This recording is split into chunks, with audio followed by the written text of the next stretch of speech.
I've had OCD for as long as I can remember, really, since I was a pretty young kid, about 7 or 8 years old.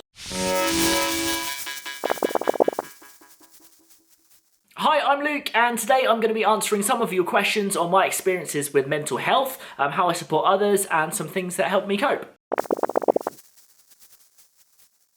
So yeah, I've had OCD for as long as I can remember, really, since I was a pretty young kid, about 7 or 8 years old. At the time, I had no idea what it was, and it got me like really worried at times, made me quite sad at times, and it took a good few years of kind of reaching out to different people to really understand it. So yeah, it's something that I've like dealt with a long time, but as I've got older and I've understood it more, I found loads of ways to help me cope. I think my best piece of advice and the first thing to do if you're struggling with your mental health, if you're feeling sad or worried or anxious a lot of the time and it's getting you down, is to definitely talk to someone else about it. And someone you trust, obviously, might be a parent or a teacher or your best friend.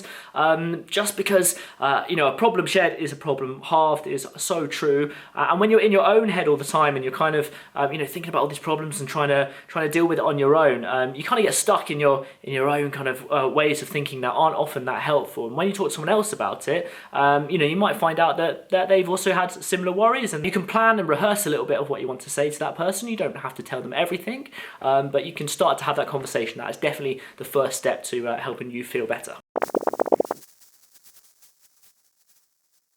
So it's been quite a long journey for me because I realised that I was struggling when I was quite young, and I've learned a lot more as I've got older. But I think a good way to think about it is it's quite a lot like your physical health. If you were wanting to get better at a sport, or you want to get stronger or faster, you have to put in a lot of training to do that, and you have to go through some quite hard training exercises and get build resilience and get stronger. And that's the same for mental health as well. So you might need to learn a little bit more about what it is you're struggling.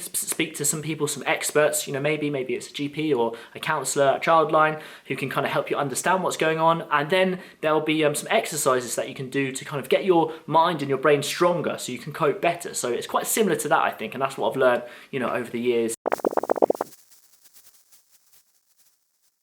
So as we've said, definitely talking to someone professional if you want to is a really good step, because these people are trained, about mental health, so they know lots about it, and nothing you can say is going to surprise them. They'll have heard it before, and they're experts and really helpful. So that's definitely one thing you can do. Other things that you can do at home, breathing exercises are really amazing. And when I first heard about them, I thought this isn't going to help, but they definitely do. There's a good one called the 5 senses exercise. So really quickly, what you do, you choose a sense, so it might be sight, and you look around the room and you just choose 5 items. Could be anything in the world. So you might, I can see a plant behind the camera, I can see the door, I can see a light near me, I can see a table, and I can see a chair. So you pick out 5 things, then you zone in on one of them and you start to try and describe it. You can do it out loud in real detail. So if I was to pick the chair out of those 5 items, I'd look at the chair, I'd say what colour it is, I'd say how the metal looks. It's a metal chair, so it looks kind of smooth. Maybe it's light and dark in different places. And you start to try and describe it in as much detail as possible. Sounds like a strange exercise, but basically what it's getting you to do is just focus on one thing in the moment, and it actually calms your whole body down, and then you can look at your problem from a bit more of a reasonable perspective, and you just feel a bit more relaxed. That's definitely something that I found with OCD. Some of the things I was worrying about, I thought maybe even my friends would think were odd, and I didn't realise that was part of the mental health condition. That's very normal for OCD. So that's when it's a great point to talk to someone who's not related to your life. So you can speak anonymously on the Childline message boards online. You can also speak over the phone or online to a Childline counsellor who's not connected with your life. So it's not someone who's they're professionally trained, but also they don't know you or your friend group or your family or anything else. So having someone removed from your life is sometimes easier to open up to them. You might have made some progress, and you might start to feel a bit happier and a bit like your old self, and then something might happen that kind of throws you back again, and you go, am I ever going to get through this whole experience? And that's really common. So that happens to lots and lots of people.